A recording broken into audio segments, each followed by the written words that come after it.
مسلسل سماعت فرما رہے ہیں. آج اس کی تیسری قسط ہے سماعت. پوسٹر میں جو عنوان لکھا ہوا تھا وہ مرنے کے بعد کا تھا، حالانکہ ہم نے مرنے سے پہلے شروع کیا ہے، کیونکہ مرنے کے بعد کی زندگی ڈیپینڈ کرتی ہے مرنے سے پہلے کی زندگی پر. مرنے کے بعد کیا ہوگا یہ وہی طے کر سکتا ہے کہ جو یہ طے کر لے کہ جینے میں کیا ہوا. جب ہم یہ ڈیسائیڈ کر لیں گے کہ ہماری زندگی میں یعنی مرنے سے پہلے کیا ہوا ہے، تو ہم پھر یہ بھی سمجھ جائیں گے کہ مرنے کے بعد بھی کیا ہوگا. سب سے زیادہ ضروری یہ ہے کہ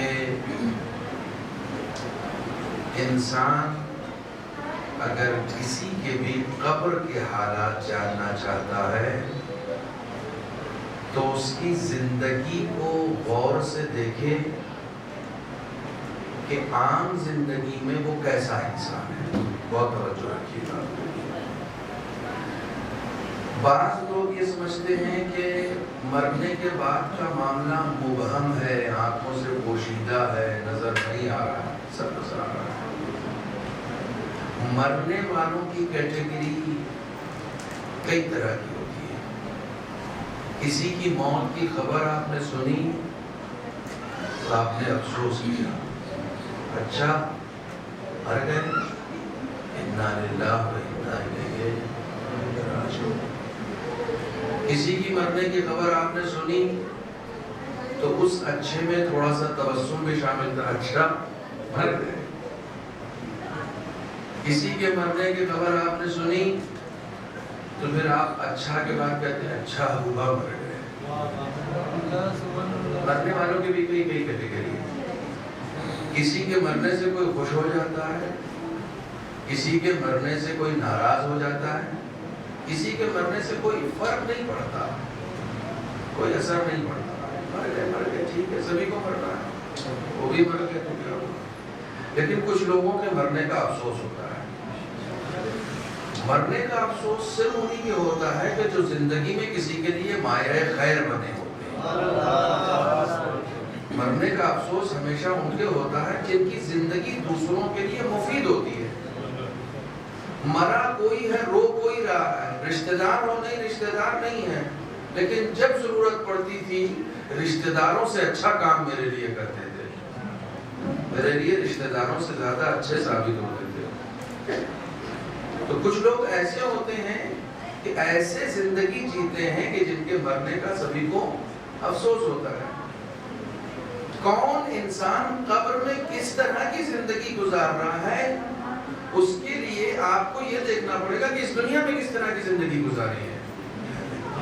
یہ جو آپ کفن پہ شہادت نامہ لکھتے ہیں، یہ جو آپ نماز میت پہ کھڑے ہو کے کہتے ہیں اللہم انا لا نعلم منہ یا منہا الا خیرا، یہ جو آپ گواہیاں دیتے ہیں، تو گواہی دینے کا حکم اس لیے ہے کہ اس کی قبر پر آ کر کھڑے ہو کر، اس کی میت پر آ کر کھڑے ہو کر تم گواہی دو. تمہاری گواہی کو بھی ایک جسے کہا جاتا ہے کہ ہم ویلڈ مانتے ہیں، ذات عالم کا رکھا، تمہاری گواہی کی بھی ایک حیثیت ہے، ایک اہمیت ہے. ٹھیک ہے. اب کوئی واقعی بہت اچھا انسان تھا، اس کے جنازے میں بھیڑ ہے. بھیڑ اس لیے ہے کہ سب لوگ آئے ہیں گواہی دینے کے لیے. تو جتنا گواہی دینے والوں کی تعداد بڑھتی ہے اتنا زیادہ مرنے والے کے لیے مفید ہوتا ہے، مرنے والے کے لیے فائدہ مند ہوتا ہے، کیونکہ اچھا انسان مرا ہے. جو انسان یہاں اچھا ہوتا ہے وہی انسان وہاں بھی اچھا ہوتا ہے، بدل تھوڑی جاتا ہے. جو انسان یہاں برا ہوتا ہے وہی انسان وہاں بھی برا ہوتا ہے. جو انسان عام مومنوں کی نگاہ میں اچھا نہیں ہو سکا وہ خدا کی نگاہ میں کیا اچھا ہوگا؟ جو انسان مومنوں کی نگاہ میں عزت دار ہے خدا بھی بہرحال اس کے ناموں میں ایک نام مومن ہے. جب عام مومن کی نگاہ میں ایک انسان کی عظمت ہے تو خدا کی نگاہ میں بھی عظمت ہے اس کی. کیا یہ اچھا انسان تھا. اسی لیے حکم یہ ہے کہ اگر کبھی کہیں تم سے کوئی گناہ ہو جائے تو کبھی اپنے گناہ کا تذکرہ کسی سے مت کرنا. امام فرماتے ہیں اربعۃ من الذنب شر من الذنب. 4 گناہ ایسے ہیں جو گناہ سے بھی زیادہ بڑے ہیں. بہت غور کرنا نوجوانوں, بہت غور کرنا. 4 گناہ ایسے ہیں جو گناہ سے بھی زیادہ بڑے ہیں. امام فرماتے ہیں الاستحقار. یہ حدیث سن لیجئے, یاد آ گئی اس وقت, سنانا نہیں تھا. الاستحقار, کسی بھی گناہ کو چھوٹا سمجھنا. گناہ کر لیا اور اس گناہ کو چھوٹا سمجھ رہے ہیں. ارے جھوٹ ہی تو بولا ہے بھیا, کسی کا قتل تھوڑی کر دیا, کسی کا مرڈر تھوڑی کر دیا. میاں مرڈر کرتے اور اس کو گناہ سمجھتے تو ٹھیک تھا, لیکن تم جھوٹ کو گناہ ہی نہیں سمجھ رہے ہو. یہ گناہ سے بھی زیادہ بڑا گناہ. جو گناہ کیا اس کو گناہ سمجھو. خدا نے کیا گناہ چھوٹا یا بڑا نہیں ہوتا, اس گناہ کو تمہارے دیکھنے کا نظریہ چھوٹا یا بڑا بناتا ہے. بہت توجہ رکھیے گا, بہت توجہ رکھیے. آپ راستے سے جا رہے ہیں, پولیتھین ہاتھ میں ہے, سبزیاں بھری ہوئی ہیں, منڈی سے سبزی لے کر آئے ہیں, گھر والوں نے سامان منگایا ہے, سامان ہاتھ میں بھرا ہوا ہے. ایک سائیکل والا آیا اور اس نے ٹکر مار دی. ذرا سا آپ کے ہاتھ میں کھروچ آئی, ذرا سا, ٹھیک ہے. اب وہ سائیکل والا آگے بڑھ گیا تو آپ نے جیسے ہی اسے آواز دیا کہ دیکھ کے نہیں چلتے, تو اس نے پلٹ کے الٹے آپ کو گالی دے دی اور برا بھلا کہہ دیا. بہت توجہ رکھیے گا. آپ کو کوئی چوٹ آئی تھی, آپ کا سامان گر گیا تھا, آپ کا کوئی نقصان ہوا تھا, نہیں کچھ نہیں ہوتا, سٹچ ہوا, لیکن جب آپ نے اس کو ٹوکا تو اس نے اور الٹے آپ کو ہی برا بھلا کہہ دیا. ایک یہ بھی گناہ ہے.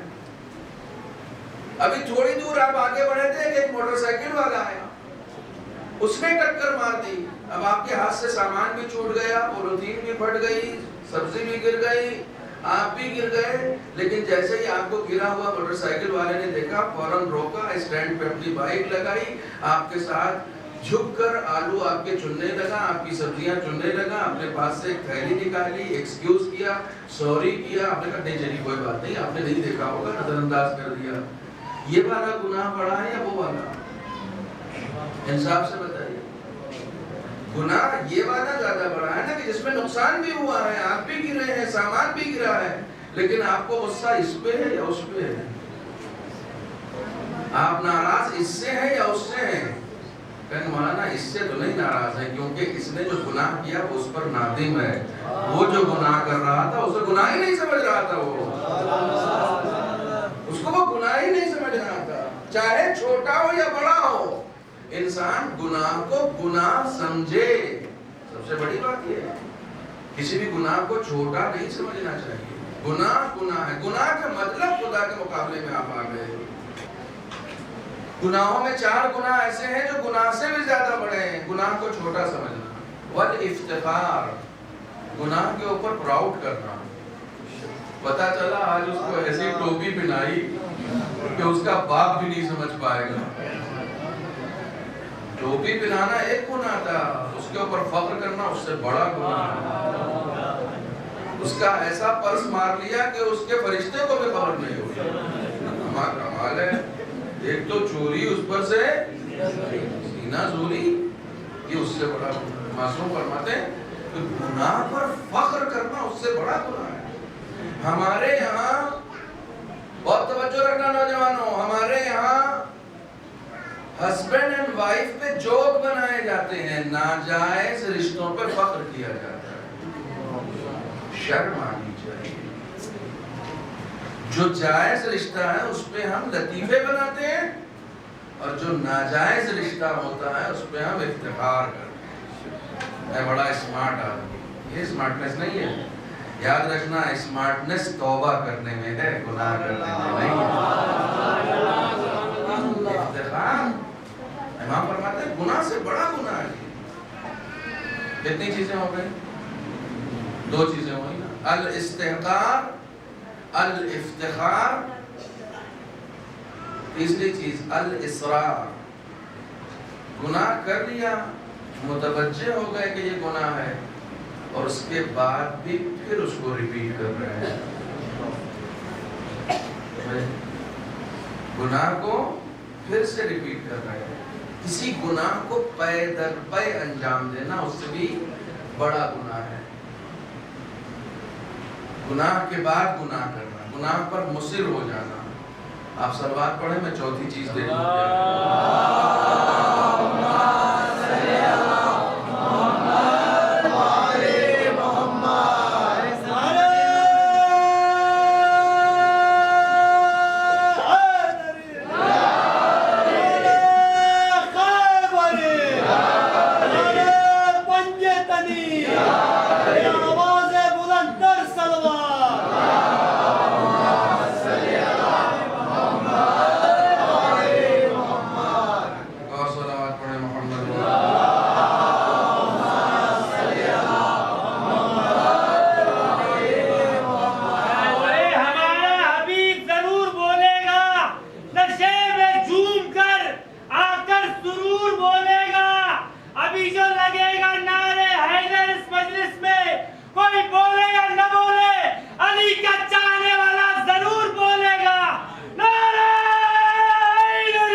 چوتھی چیز خوش ہونا گناہ پر، ہے نا، الاستبشار. ٹھیک ہے، گناہ پہ خوش ہونا. اللہ کوئی گناہ بھی کرے اور اس گناہ کے اوپر خوش ہو، یہ اس سے بڑا گناہ ہے. یہ اس سے بڑا گناہ ہے. افتخار کرنا، اصرار کرنا، خوش ہونا اور گناہ کو چھوٹا سمجھنا، یہ 4 چیزیں انشاءاللہ ہمارے زندگی میں کام آئیں گی. ایک سال بعد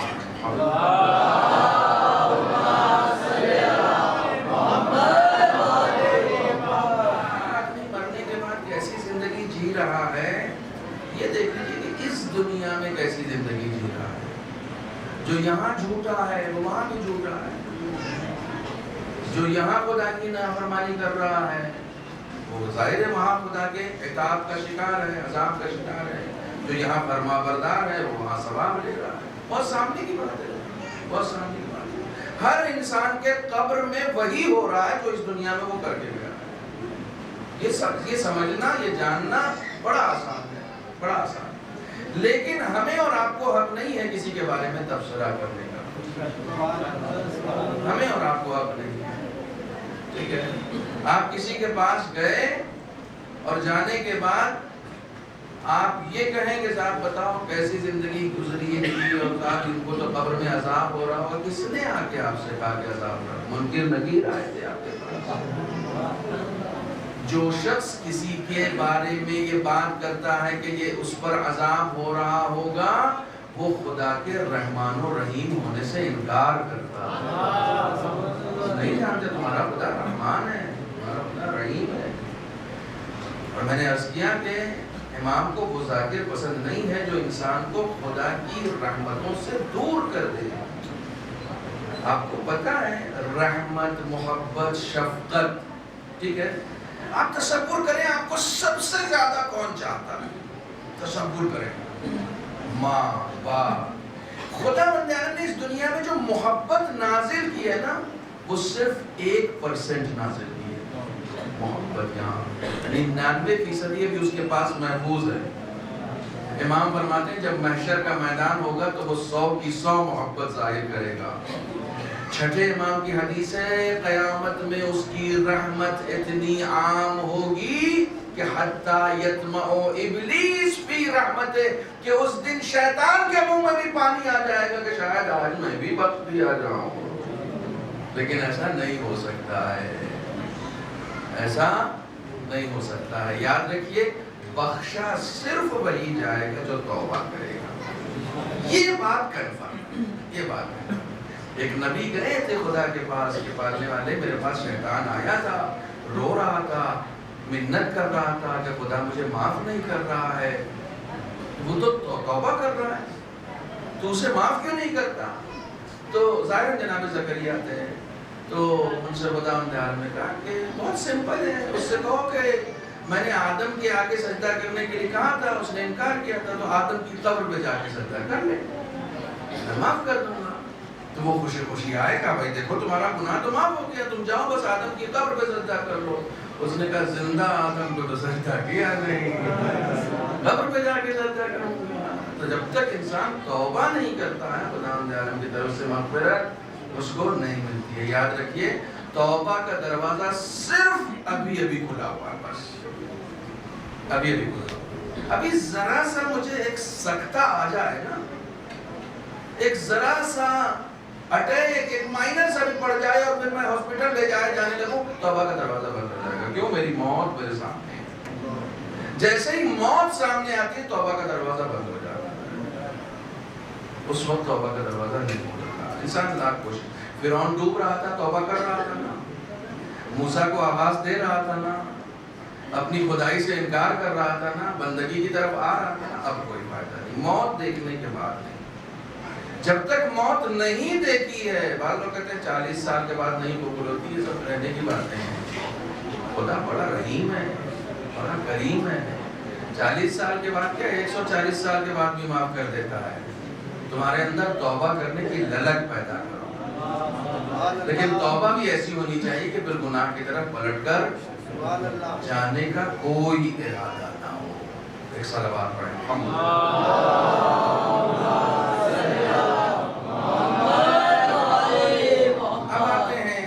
موت کا جو خوف تھا اس کی باتیں جتنی کرنی تھی ہم لوگوں کا, چونکہ حالانکہ ابھی اس کے اوپر بھی ایک مجلس اور ہو سکتی ہے, لیکن میں اس کو چھوڑ رہا ہوں.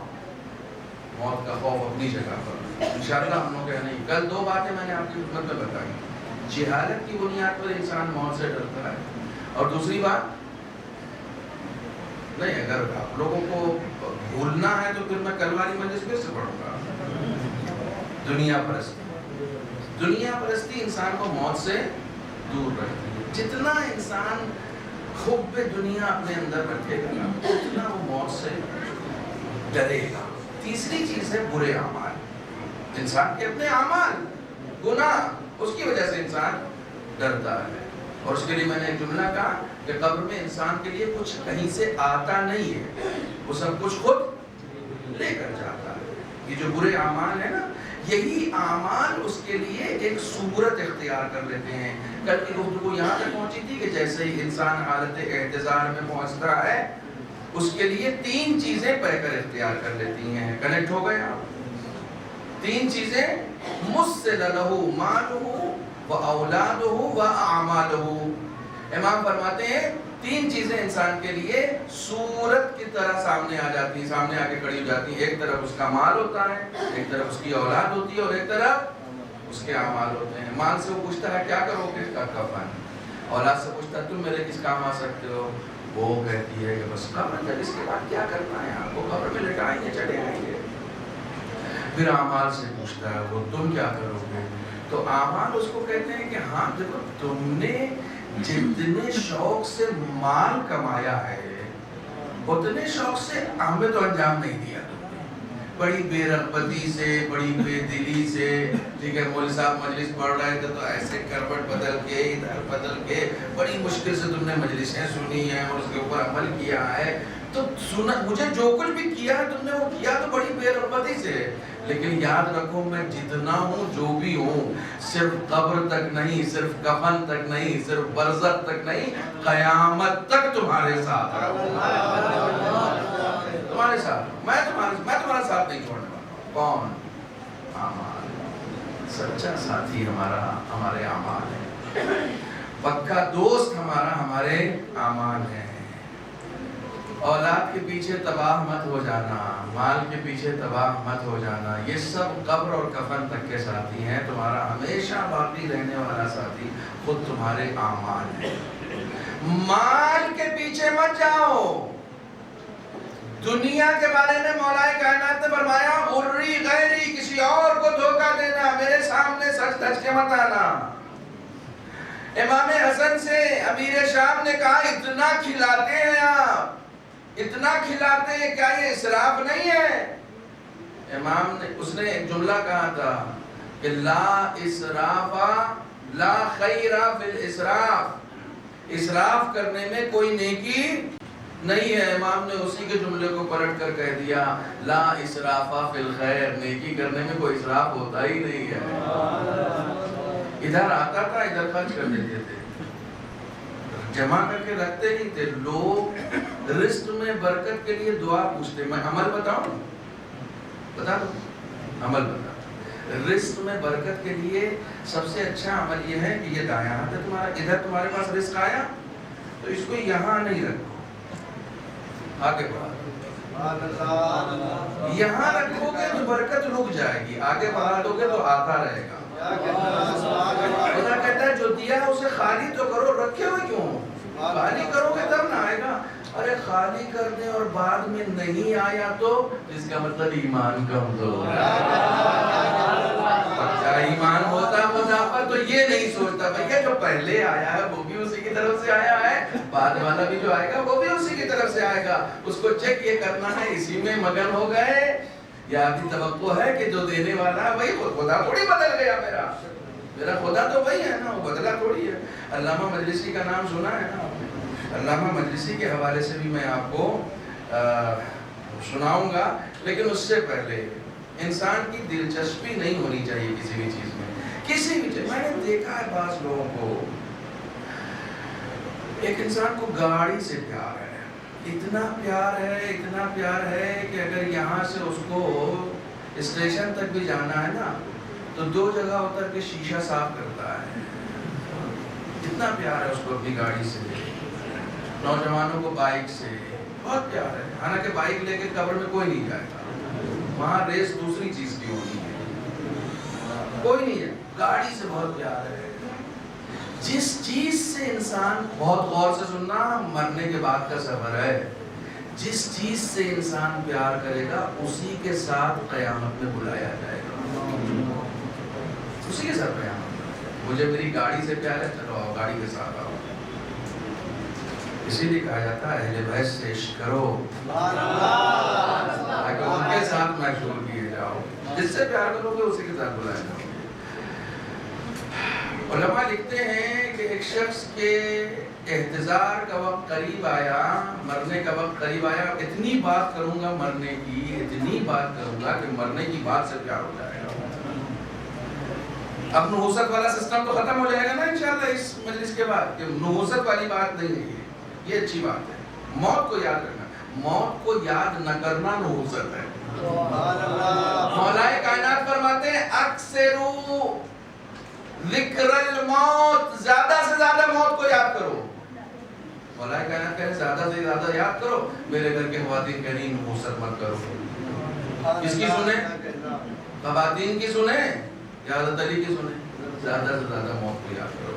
کہتے ہیں ایک شخص کے احتضار کا وقت قریب آیا، آدھا گھنٹہ قریب گزر گیا، احتضار کا وقت قریب آیا تو وہ استاد اس کے پاس گئے کہ کہو لا الہ الا اللہ، حدیث میں ہے لقنوا موتاکم لا الہ الا اللہ، اپنے مرنے والے کو کلمہ تلقین کرو۔ کوئی مرنے والا ہو نا تو اس کے پاس کو جا کے کہو لا الہ الا اللہ بولو، محمد رسول اللہ بولو، اس کے بعد جا کے بولو، چونکہ اس کی برزخی آنکھ کھل جاتی ہے۔ اچھے عمل کر رہا ہوگا تو بول دے گا، برے عمل کر رہا ہوگا تو نہیں بولے گا۔ چیک کرنا ہے، کوئی احتضار کے وقت آ گیا تو اس کے بعد جا کے بولو لا الہ الا اللہ، قرآن پڑھو، اس کو الجھن ہوگی قرآن پڑھنے سے، اس کو الجھن ہوگی، وہ قرآن چھین کے پھینک دے گا، وہ قرآن کو بند کرے گا، وہ کہے گا کہ بھیا بند کرو قرآن، مجھے اذیت ہو رہی ہے۔ کیوں؟ اس لیے کہ جس چیز سے عشق تھا اسی چیز میں اس کو سکون ملے گا۔ بعض لوگوں کو میوزک سننے کا شوق ہوتا ہے، ان کی جب روح نکل رہی ہوتی ہے نا اس وقت میوزک لگا تو بڑی آسانی سے روح نکل جائے، لیکن قرآن پڑھو گے تو آسانی سے روح اس کی نہیں نکلے گی، بہت اذیت ہے، اس کو اذیت ہو رہی ہوگی اس وقت۔ کہتے ہیں کہ اس کو لا الہ الا اللہ کی تلقین کرا رہے تھے تو کہتا نہیں نہیں نہیں نہیں مت توڑو مت توڑو، میں نہیں کہوں گا مت توڑو، بولو لا الہ الا اللہ، کہا نہیں نہیں مت توڑو مت توڑو۔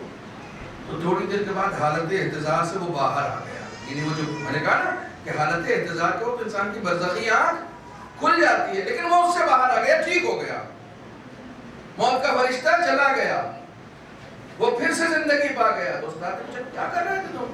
میں تم سے کہہ رہا ہوں لا الہ الا اللہ بولو اور تم کہہ رہے ہو نہیں توڑو نہیں توڑو۔ کہا وہ گھڑی دیکھ رہے ہیں، اس زمانے میں وہ الارم گھڑی نئی بنی تھی، بڑے شوق سے کوئی جاپانی گھڑی وہ خرید کے لے کے آیا تھا، اس کے سامنے رکھی ہوئی تھی۔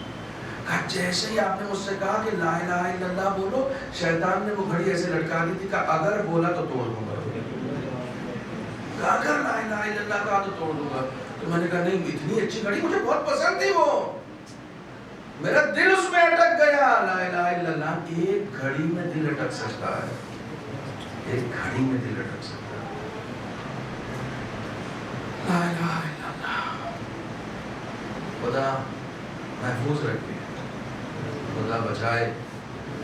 ایک بار آج اس مجلس کے بعد شکر ادا کرنا، خدایا مجلس حسین جیسی نعمت دی ہمیں تاکہ ہمیں پتہ تو چل گیا کس کس چیز میں دل اٹک جاتا ہے، بس حسین کے علاوہ اس دل کو اور کہیں نہ لگانا، حسین کے علاوہ کہیں نہ لگانا۔ آیت اللہ قاضی جیسی بزرگ شخصیت، آیت اللہ بہجت کہتے ہیں، ان سے ان کے شاگرد نے پوچھا کوئی حسرت رہ گئی؟ آیت اللہ قاضی کی بات میں آپ کو درمیان بہت بتاتا ہوں، کل بھی بتایا تھا اس مجلس میں، میں بہت بات کرتا ہوں، بہت بزرگ شخصیت ہے، بہت بزرگ شخصیت ہے۔ ان سے پوچھا کہ کوئی حسرت رہ گئی؟ کہا ہاں بس ایک حسرت رہ گئی کہ دن میں ایک ہی بار زیارت عاشورہ کیوں پڑھتا تھا، 2 بار پڑھنا چاہیے تھا، اتنا دے رہے ہیں زیارت عاشورہ پر، اتنا دے رہے ہیں۔ کہا سب سے چھوٹا انعام کیا تھا زیارت عاشورہ پر؟ کہا سب سے چھوٹا انعام یہ تھا کہ جیسے ہی قبر میں اتارے گئے ویسے ہی حسین آ گئے، میرا ہے رہنے دو یہ میرا ہے، ویسے ہی حسین آ گئے۔ کیسے؟ اللہم ارزقنی شفاعت الحسین یوم الورود، ورود کہاں ہے؟ جیسے ہی ہم قبر میں وارد ہو رہے ہیں اس دن پالنے والے اس دن ہمیں حسین کی شفاعت نصیب فرما۔ یہ یوم ورود ہے، عادت بنا لو روزانہ زیارت عاشورہ کی، عادت بنا لو خلوص کے ساتھ۔ نہیں پڑھ سکتے چھت پہ جا کے بس کہو السلام علیکم یا ابا عبداللہ، یہ بھی نہیں کہہ سکتے، بس گھر میں بیٹھے بیٹھے کربلا کا رخ کرو، کہو مولا آپ پر سلام، بس روزانہ ایک سلام امام حسین کو ضرور کرو۔ تم ہر دن ایک بار امام حسین کو یاد کرو گے، جس دن قبر میں جاؤ گے امام حسین تمہیں یاد رہے، اور کافی ہے، ہمارے لیے کافی ہے۔ میں قبر میں جاؤں اور امام حسین آ کر فرشتوں سے کہتے ہیں یہ میرا ہے، جاؤ تم لوگ، کسی فرشتے کی مجال ہے جو وہاں ٹک سکے؟ حسین کے آنے کے بعد کسی میں مجال ہے جو مجھ سے سوال کر سکے؟ کسی میں مجال نہیں ہے، یقیناً مجال نہیں ہے، مگر مجھے ڈیسائیڈ کرنا پڑے گا کہ میں حسین کا بن کے جی رہا ہوں یا نہیں جی رہا ہوں۔ نعرہ لگانے سے نہیں ہوگا، کردار وہ بنانا ہوگا جو حسین چاہتے ہیں، وہ بنا کردار چاہیے، دل لگی نہ وہ دنیا سے، کسی چیز سے دل نہ لگائیں۔ صلوات پڑھیں محمد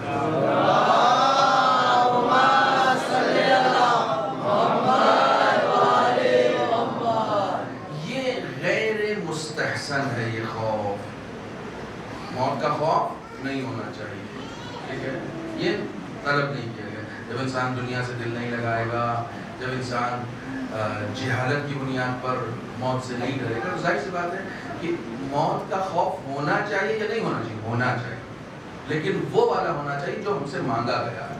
موت کا خوف کیسا ہے؟ 21-19 رمضان المبارک کی شب ہے، مولا کائنات کے ماتھے پر پسینہ ہے، آپ ٹہل رہے ہیں، بے قدی کا عالم ہے۔ بیٹی پوچھ رہی کیا ہوا؟ کہا کل اس سے ملاقات کرنا ہے، چونکہ خدا سے ملاقات کرنا ہے، ایک عظیم ہستی کے سامنے جانا ہے، لہٰذا اس کے لیے خود کو تیار کر رہے ہیں۔ یہ والا خوف چاہیے۔ ایک مانوس دنیا سے غیر مانوس عالم کی طرف سفر ہے، اس لیے ایک خوف ہونا چاہیے۔ کہاں جا رہے ہو؟ کہاں جا رہے ہو؟ انسان کی جب روح نکلتی ہے نا بدن سے، یہ کیوں حکم ہے گرم پانی مت ڈالو میت پر، کروٹ اس کو بدلو تو آہستہ سے بدلو، جانتے ہیں حکم ہے نا، کہیں چوٹ نہ لگ جائے میت کو، آہستہ سے رکھو، پھینکو نہیں، پٹکو نہیں۔ کیوں؟ اس لیے کہ روح تو نکل جاتی ہے لیکن کہیں جاتی تو یہیں رہتی ہے، دیکھتی اتنا ایک زمانے تک اس جسم میں رہی ہے، اتنی مانوس ہے کہ جب اس کے اوپر کچھ بھی اذیت ہوتی ہے نا اسے تکلیف ہوتی ہے، اس روح کو تکلیف ہوتی، وہ اس کے آس پاس رہتی۔ اسی لیے کہا گیا کہ جیسے ہی میت ہوئی اور تم نے غسل دیا، کفن دیا اور یہ سب کیا تو فوراً جا کے ایک دم قبر میں مت لٹا دو، جب لے کر جا رہے ہو تو 2 جگہ رکھو میت کو، آہستہ سے زمین پر رکھو، کیونکہ اس کو وہاں لے کر جا کر تم چھوڑنے والے ہو، جس کے بعد اس کو اکیلے رہنا ہے۔ تو ابھی یہ مانوس نہیں ہے اس جگہ سے، قبرستان لے کر جا رہے ہو، ایک جگہ رکھو، ذکر کرو، آیت الکرسی پڑھو، درود پڑھو، قرآن پڑھو، لا الہ الا اللہ کرو، ذکر خدا کرو، زیارت عاشورہ پڑھو، ذکر حسین کرو، پھر لے جاؤ دوسری جگہ پھر رکھو، قبر میں آہستہ سے اتارو، قبر میں اتار کے قبر بند کر کے فوراً مت چلے آؤ، تھوڑی دیر بیٹھو، وہاں گھنٹہ 2 گھنٹہ بیٹھو، قرآن پڑھو، خاص طور سے گھر والے، فوراً چھوڑ کے مت آ جاؤ، وہاں بیٹھے رہو، وہ تنہائی میں ہے، وہ وحشت میں ہے، وہ اکیلا پن محسوس کر رہا ہے۔ جتنی دیر تم قرآن پڑھتے رہو گے اتنی دیر تک وہ محفوظ رہے گا، وہ اپنے آپ کو اکیلا نہیں سمجھے گا۔ جو یہ ہے حالت احتضار۔ حالت احتضار یعنی جیسے ہی انسان کے موت کا سفر شروع ہوتا ہے اسی وقت سے حالت احتضار کے وقت سے، یعنی اس کی روح اس کے بدن سے نکلنے سے پہلے جو وقت آتا ہے نا وہ وقت بہت اہم ہوتا ہے، وہ وقت بہت اہم ہوتا ہے۔ اب خوش فہمی میں ہم لوگوں کو شاعروں نے بہت بہکایا، شاعروں نے بہت بہکایا۔ شاعر آئے اور آنے کے بعد انہوں نے کہا میرا کون کیا بگاڑے گا، میں خود فرشتوں سے کوئی سوال کر دوں گا، سمجھے؟ اور شاعر جو ہے نا، شاعر نے اتنا جری بنا دیا، اتنا جسور بنا دیا ہم لوگوں کو کہ دعائے ابو حمزہ سمالی پڑھیے گا۔ دعائے ابو حمزہ سمالی جو ہے وہ امام سید سجاد کی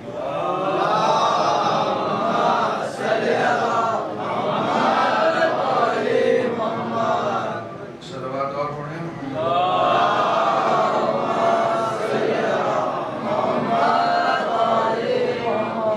امام سید سجاد علیہ السلام اس دعا میں کہ جس دعا کو آپ نے کس کو ابو حمزہ سمالی اپنے خاص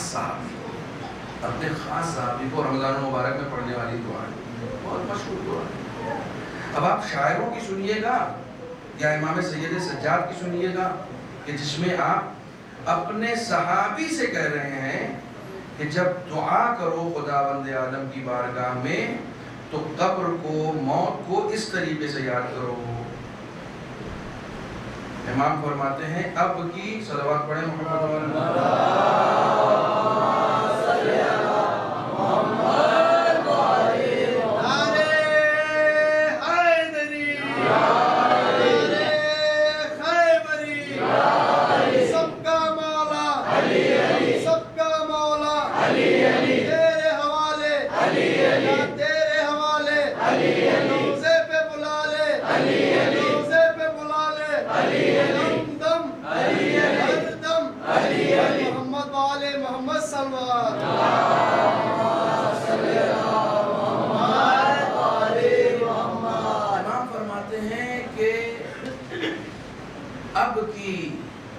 لخروج نفسی، ایسے دعا کرو کہ میں اپنی روح کے نکلنے پر رو رہا ہوں. اب کی لے، میں اردو کا متن آپ کو سنا دیتا ہوں. میں قبر کی تنہائی پر رو رہا ہوں. اب کی لضیق لحدی، میں اپنے لحد کی تنگی پر رو رہا ہوں. مسخرہ ہے، مذاق ہے. امام کے معروف دعا کے جملے ہیں، مشہور و معروف، کوئی نامعلوم دعا نہیں ہے. یہ دعا ہے وہ حمزہ اسماعیلی. قبر کی تنہائی کو یاد کر کے روتے ہیں، قبر کے اکیلے پن کو یاد کر کے روتے ہیں، قبر کی تنگی کو یاد کر کے روتے ہیں. کہتے ہیں میں اس منظر کو یاد کر کے روتا ہوں کہ جب میں کبھی دائیں دیکھوں گا، کبھی بائیں دیکھوں گا، ہر انسان اپنے عمل کا بوجھ اٹھا کر جا رہا ہوگا. کوئی میری طرف نہیں دیکھے گا، کوئی میری طرف نہیں دیکھے گا. یہ زندگی دیکھیے، وہاں کا جو عنوان ہے نا خدائی معاشرہ، یہ زندگی اجتماعی زندگی ہے. قبر کی زندگی اجتماعی زندگی نہیں، انفرادی زندگی. سب کو اپنے اپنی لگی بھی ہے، سب کو اپنی لگی بھی ہے. ایک مناجات ہے، مناجات مسجد کوفہ، مولا کائنات امیر المؤمنین علی بن ابی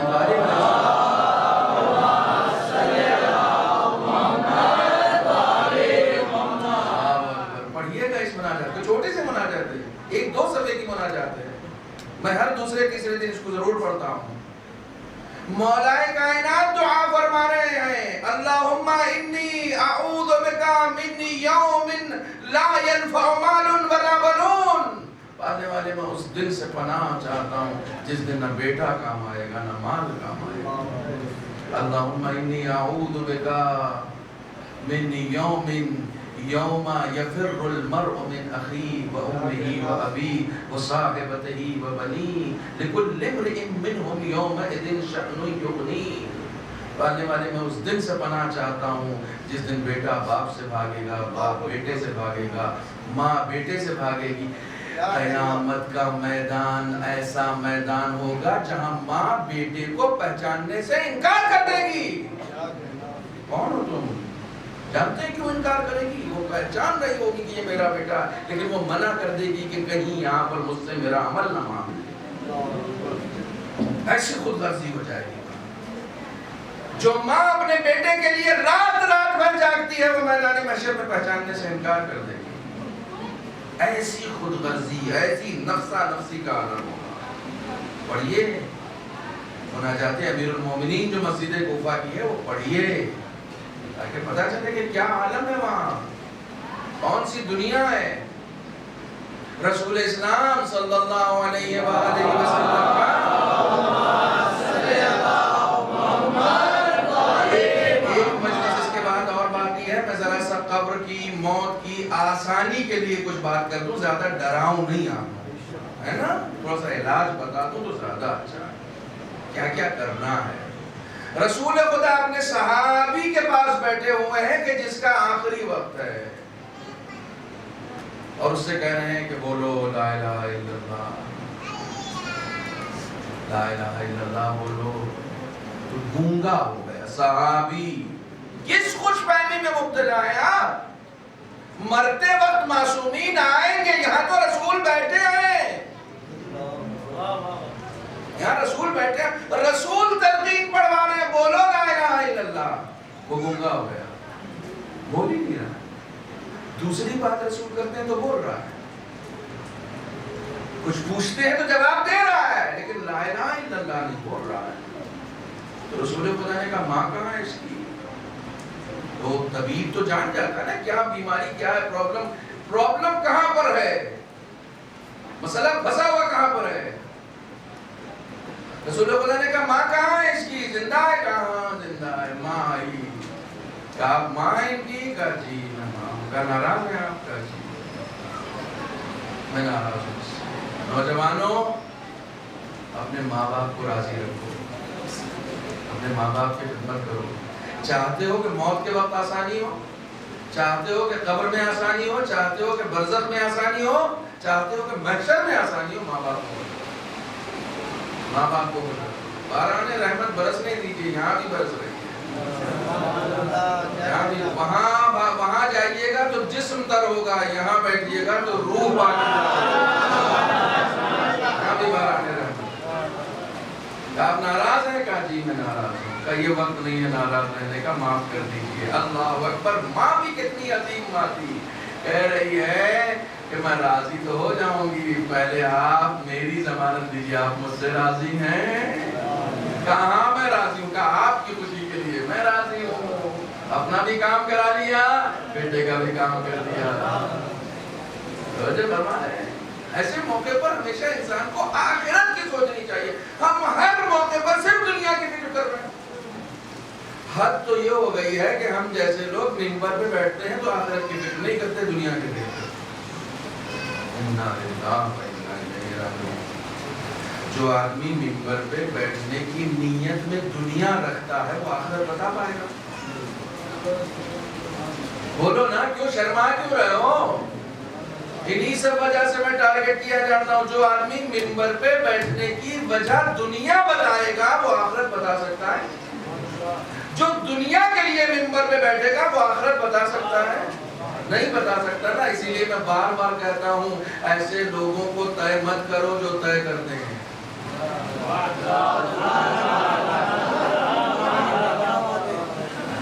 اب آج سے یہ طے کر لو کہ ان کو نہیں طے کرو گے جو طے کرتے ہیں، ہے نا؟ پھر طے ہو جائے گا کتنے ذاکر ہیں کتنے تاجر ہیں۔ تاجروں کو مت بٹھاؤ جہاں، تاجروں کی جگہ نہیں ہے یہ، تاجروں کی جگہ نہیں ہے یہ، ذاکروں کی جگہ ہے۔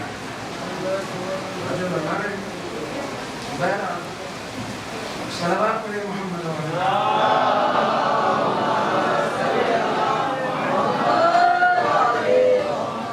آپ کی سماعت اتنی اچھی نہیں چاہتا 2 گھنٹے بیٹھ میں پڑھتا ہوں، لیکن وقت میں گنجائش نہیں ہے۔ بہرحال ایک کے بعد ایک مجلس ہے تو اس کے تقاضے ہیں۔ رسول خدا نے کہا معاف کر دو، ماں نے معاف کر دیا۔ اب جیسے ہی اس نے معاف کیا ویسے ہی اس نے کہا لا الہ الا اللہ۔ ایک ہی جگہ معاملہ پھنسا ہوا تھا، ایک ہی جگہ۔ ماں باپ جن کے زندہ ہیں آج ہی جا کے راضی کر لینا، پوچھ لینا کوئی پرابلم تو نہیں، اور جن کے اس دنیا سے گزر چکے ہیں اپنے تمام مستحبی عمل میں اپنے ماں باپ کو شریک بنا جو کچھ بھی میں آج کے بعد سے کروں گا، صدقہ دوں گا، نماز پڑھوں گا، نافلہ پڑھوں گا، قفیلہ پڑھوں گا، مجلس میں شرکت کروں گا، جو کچھ بھی میں مستحب عمل کروں گا سب میں اپنے والدین کو شریک کرتا ہوں، وہ راضی ہو جائیں گے۔ ایک بات یاد رکھنا، مرنے کے بعد بھی ماں باپ آپ کر سکتے ہیں، مرنے کے بعد بھی آپ کر سکتے ہیں۔ وہ بچہ جو مرنے کے بعد اپنے والدین کو بھول جاتا ہے وہ آپ ہو جاتا ہے، اپنے ماں باپ کو بھولو نہیں۔ ماسٹر کی ہے یہ کامیابی کی، ماسٹر کی ہے۔ لوگ پوچھتے ہیں رزق میں برکت ماں باپ کی خدمت میں ہے۔ جتنا ماں باپ کی خدمت کرو گے نا، جتنا ماں باپ کی خدمت کرو گے اتنا رزق میں برکت ہوگی۔ یہ والی روایت کمپلیٹ کر لوں اس کے بعد بکری نہیں کہ میں ماں باپ کے حوالے سے چند باتیں عرض کرنا، لیکن یہ روایت کمپلیٹ کر دوں۔ اس نے لا الہ الا اللہ کہا تو اس کے بعد رسول خدا نے اس کو ایک دعا تعلیم دی، اس کو کہو یا من یقبل الیسیر ویعفو عن الکثیر اقبل منی الیسیر واعف عنی الکثیر۔ اس نے اس کو دہرایا تو رسول خدا نے پوچھا کیا دیکھو، اس کا ترجمہ بتا دو۔ یا من یقبل الیسیر، اے کم عمل کو قبول کر دینے والے، وَيَعْفُ عَنِ الْكَثِيرِ، اور کثیر گناہوں کو معاف کر دینے والے، میرے کم عمل کو قبول کر دے، زیادہ گناہوں کو معاف کر دے۔ جب اس نے یہ دہرایا تو رسول اللہ نے پوچھا کیا دیکھ رہے ہو؟ ایک بدبودار شخص جو کثیف ترین اور غلیظ ترین لباس پہن کے یہاں آیا ہوا ہے اور اس سے ایسی بدبو آ رہی ہے کہ میرا دم گھٹا جا رہا ہے، میں اس کو دیکھ رہا ہوں۔ پھر رسول اللہ نے تلقین کیا، پڑھو اس کو، یا من یقبل الیسیر ویعفو عن الکثیر اقبل منی الیسیر واعف عنی الکثیر۔ اس نے پھر پڑھا، کہا کیا دیکھتے ہو؟ کہا وہ جا رہا ہے، وہ شخص جو ایک عذاب کی شکل میں میرے پاس آیا ہوا تھا۔ میں نے کہا برزخی آنکھ کھل جاتی ہے حالت احتضار، کہا وہ جا رہا ہے۔ رسول خدا نے پھر پڑھوایا، کہا اب کیا دیکھ رہے ہو؟ کہا ایک خوشبودار شخص جو بہترین لباس پہن کر آیا ہوا، میں اسے اپنے قریب آتا ہوا دیکھ رہا ہوں۔ بس اس نے کہا، اس کی آنکھ بند ہو گئی۔ یعنی رسول خدا اس وقت تک بیٹھے رہے جب تک رحمت کا فرشتہ آ نہیں گیا۔ یہ مت سمجھو کہ رسول خدا کے زمانے میں تھا اس لیے رسول خدا بیٹھے رہے۔ ہم آج بھی اگر رسول کے وفادار رہیں گے تو رسول اس وقت تک بیٹھے رہیں گے جب تک رحمت کا فرشتہ آ نہیں جائے۔ مولا کائنات اس وقت تک بیٹھے رہیں گے جب انسان حالت احتضار میں ہوتا ہے تو ایک طرف غضب کے ملائکہ کو دیکھتا ہے، ایک طرف رحمت کے فرشتوں کو دیکھتا ہے، اور صفیں لگا کے دونوں کھڑے ہوتے ہیں، اور اسی دوران درمیان میں معصومین کی زیارت کرتا ہے۔ جیسے ہی اس کی نگاہ معصومین پہ پڑتی ہے ویسے ہی اس کا دل اس دنیا سے اچاٹ ہو جاتا ہے، اور فوراً موت کے فرشتے سے کہتا ہے جلدی مجھے یہاں سے لے چلو، میرا یہاں دل نہیں لگ رہا، مجھے ان لوگوں کے پاس رہنا ہے، مجھے ان لوگوں کے ہمراہ زندگی گزارنی ہے۔ بہت خوبصورت زندگی ہے موت کے بعد، آپ یقین کریں یہ یہاں کا تو کوئی مزہ ہی نہیں ہے، کوئی مزہ ہی نہیں ہے۔ وہ مزہ تو تصور نہیں کیا جا سکتا جو وہاں ہے، وہ لطف جو وہاں ہے، جو گرم وہاں ہے، جو وسعت وہاں ہے، جو سکون وہاں ہے، وہ تصور نہیں کیا جا سکتا ہے۔ لہذا اس چھوٹی سی عارضی دنیا میں گم مت ہو جانا، وجہ فرمانے ہیں گم مت ہو جانا۔ امام جعفر صادق علیہ السلام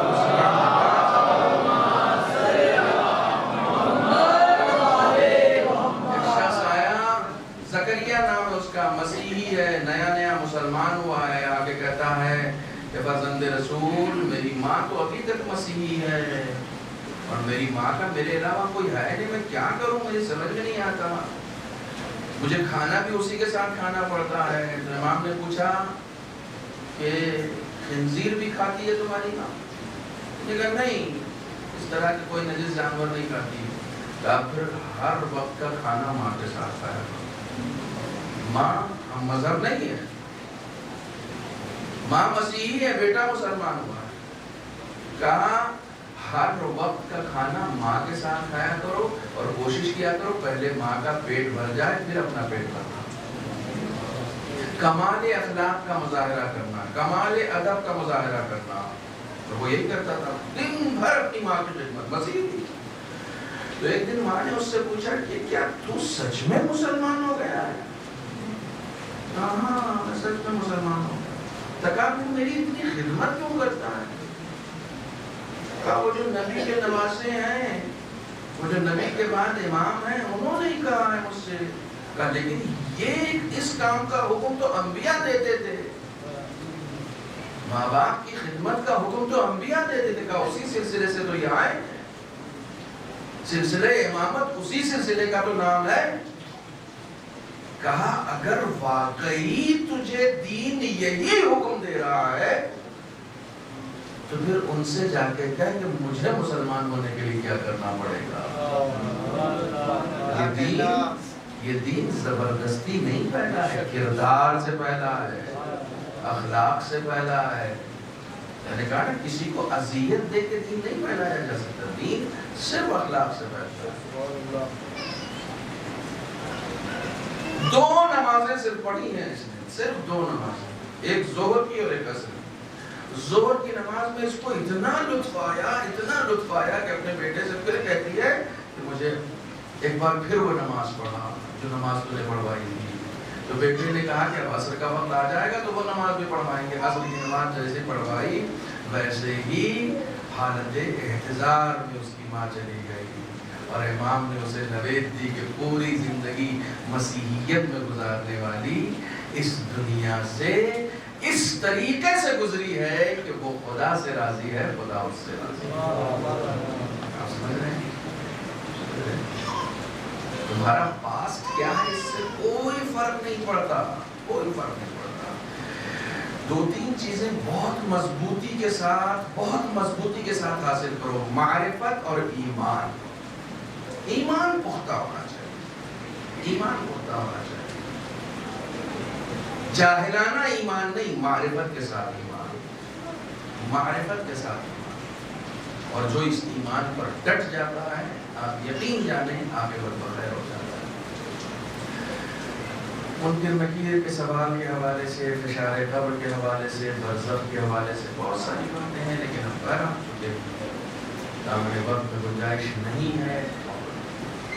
باقی انشاءاللہ کل بھی کوشش کروں گا میں کہ حالانکہ کل بہت ہی زیادہ شیڈول ٹائٹ رہے گا، کل میری 11:15 بجے ٹرین بھی ہے، اس اعتبار سے مجھے اور بھی 1 گھنٹے کے اندر ہی ختم کرنا پڑے گا، اس سے زیادہ پروگرامنگ میں نہیں کر سکتا۔ انشاءاللہ پھر کسی موقع سے آیا تفصیل کے ساتھ اس کروں گا۔ صلوات پڑھیں۔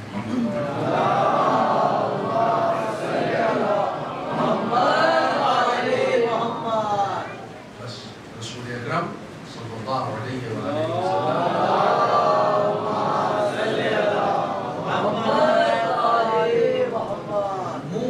قبل ان تموت، اس حدیث کو یاد رکھیے گا کہ مر جاؤ اس سے پہلے کہ مار دیے جاؤ۔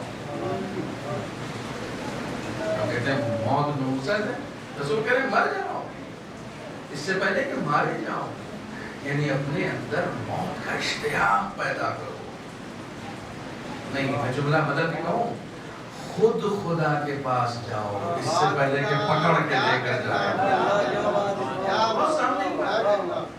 ہم کہتے ہیں انا للہ و انا الیہ راجعون، ہمیں پلٹ کے جانا ہے، مگر کچھ لوگوں کے اندر اتنا اشتیاق ہے کہ خدا خود کہتا ہے ارجعی الی ربک راضیۃ مرضیہ، پلٹا۔ کیا اشتیاق ہے، صرف اس کو جانے کا اشتیاق نہیں، خدا کو اتنا اشتیاق ہے کہ خدا کہہ رہا ہے میرے بندے پلٹا، ارجعی الی ربک راضیۃ مرضیہ، تیرا خدا تجھ سے راضی ہے، تو اپنے رب سے راضی ہے۔ اللہ اکبر۔ جب انسان دیکھیے کسی کو، میں نے کل ایک بات کہی تھی کہ 10ویں امام نے جو یہ فرمایا ہے کہ موت ایک حمام کی طرح ہے، کسی کو زبردستی پاک کیا جائے یہ اچھا ہے، یا پاک ہو کہ کوئی موت کا استقبال کرے یہ اچھا ہے؟ موت کے ذریعے سے پاک ہونے سے اچھا ہے کہ موت سے پہلے پاک ہو جائیں، اور جب ہم موت میں داخل ہوں تو موت ہم سے ڈر رہی ہو، ہم موت سے نہ ڈر رہے ہوں، اس طریقے سے ہم موت کا استقبال کریں۔ اور ہمارے پاس ایک بہترین درسگاہ ہے کربلا کی شکل، ایک بہترین درسگاہ ہے۔ اللہ اکبر۔ اس درسگاہ میں آپ کسی یونیورسٹی میں چلے جائیے گا نا، جتنے پروفیسر ہوں گے سب عمر دراز ہوں گے۔ کربلا ایسی درسگاہ ہے جہاں 6 مہینے کا مجاہد بھی ایک مدرس ہے، ایک 6 ماہہ بھی جو ہے وہ بھی درس دے رہا ہے، 4 سال کی بچی بھی جو ہے نا وہ بھی پڑھا رہی ہے، وہ بھی درس دے رہے ہیں، صبر کا، استقامت کا، ڈٹ جانے کا۔ آپ ذرا تصور کریں، میں نے ایک انٹرویو دیکھا تھا کربلا میں جو لوگ زیارت کرنے کے لیے گئے تھے، کبھی کبھی اپنی بیٹی سے پوچھا کیجئے، آپ کے پاس جو بیٹیاں ہیں نا 4 سال کی 5 سال کی، ان سے کبھی بات کیا کیجئے کربلا پہنچانے کے لیے کیسے۔ وہ انٹرویو بڑا عجیب تھا، ایک شخص مائک ہاتھ میں لیے ہوا ہے، ایک 4 یا 5 سال کی بچی سے پوچھ رہا ہے کبھی تم کو پیاس لگی ہے؟ اس نے کہا پیاس لگی ہے۔ کہا کبھی ایسا ہوا ہے کہ پیاس لگی ہو اور پانی تمہارے آس پاس نہ ہو؟ کہا ہاں ایسے بھی پیاس لگی ہے کہ میرے آس پاس پانی نہیں۔ کہا اگر تمہارے پاس پانی نہیں ہو تو تمہیں کون یاد آتا ہے سب سے پہلے؟ پیاسی ہو، بھوکی ہو، سب سے پہلے کس کو یاد کرتی ہو؟ اپنے ماں باپ کو یاد کرتی ہو۔ ایک چھوٹی چھوٹی بات اس سے پوچھی، اور پوچھتے پوچھتے اس سے پوچھا کہ کبھی ایسا ہوا ہے کہ تمہاری نگاہوں کے سامنے کسی نے تمہاری ماں کو مارا ہو؟ تمہاری نگاہوں کے سامنے کسی نے تمہارے باپ کو مارا ہو؟ تم کھڑی ہو اور کوئی تمہارے چچا کو مار رہا ہو؟ میں نے وہ انٹرویو دیکھا ہے، سوال پوچھنے والا پوچھ رہا تھا، چھوٹی سی بچی رو رہی تھی، یعنی اسے ان سوالوں سے دہشت ہو رہی تھی کہ ایسا کیسے ہو سکتا ہے کوئی میری نگاہوں کے سامنے میرے گھر والوں کو مارے، کوئی میرے گھر والوں کی حرمت کو پامال کرے۔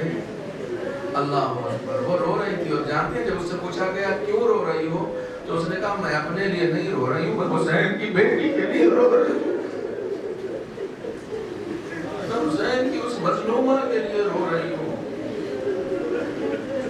میں حسین کی اس پھول جیسی بچی کے لیے رو رہی ہوں جسے بڑے نازوں سے پالا گیا تھا، بڑے نازوں سے پالا گیا تھا۔ اللہ اکبر، اللہ اکبر۔ کس چیز کا تذکرہ کریں، کس مصیبت کا تذکرہ کریں؟ میں جب سے اس منبر پہ بیٹھا ہوں اسی 4 سالہ بچے کی مصیبت کا تذکرہ کر رہا ہوں۔ میں پہلی مجلس سے اسی حسین کی بیٹی کا ذکر کر رہا ہوں۔ آج آپ کو تابوت بھی برآمد کرنا ہے اس بیٹی کا۔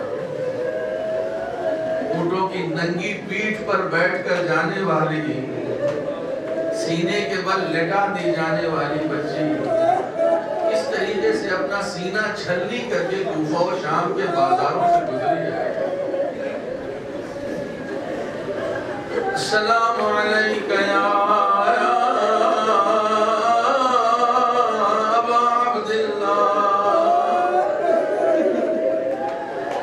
وعلی الارواح التي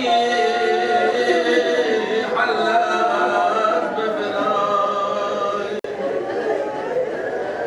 عليك مني سلام الله أبدا ما بقيت وبقي الليل والنهار ولا جعله الله آخر العهد مني لزيارتكم السلام على الحسين وعلى علي بن الحسين وعلى اولاد الحسین۔ بچی بظاہر 4 سال کی ہے لیکن صرف کربلا میں پیاسی نہیں ہے۔ 4 سالہ بچی کو جب کوفے سے شام لے جایا گیا تو اس کی گردن کو بھی انہی رسن میں باندھ دیا گیا جس میں بڑوں کو باندھا گیا تھا۔ نہ بیٹھ سکتی ہے نہ ساتھ چل سکتی ہے۔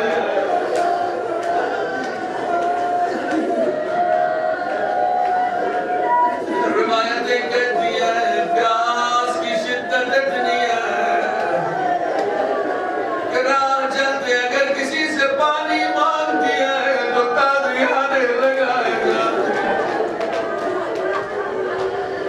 جناب محمد اشتہاری لکھتے ہیں کہ وہ شخص جو جناب عباس کے سر کو نیزے پر اٹھائے ہوا تھا وہ کیا دیکھتا ہے کہ اس کے ہاتھوں پہ پانی کا ایک قطرہ گرا۔ اس نے آسمان کی طرف دیکھا، دیکھا بادل نہیں ہے، آسمان سے پانی نہیں برس رہا۔ تھوڑی دیر کے بعد سر کو جھکاتا ہے، کیا دیکھتا ہے؟ گردن کٹی ہوئی ہے لیکن عباس گریا کر رہا ہے۔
تو اس کے سامنے باپ کا تذکرہ تو دور، تصویر بھی نہیں لے کر جاتے کہ بابا کو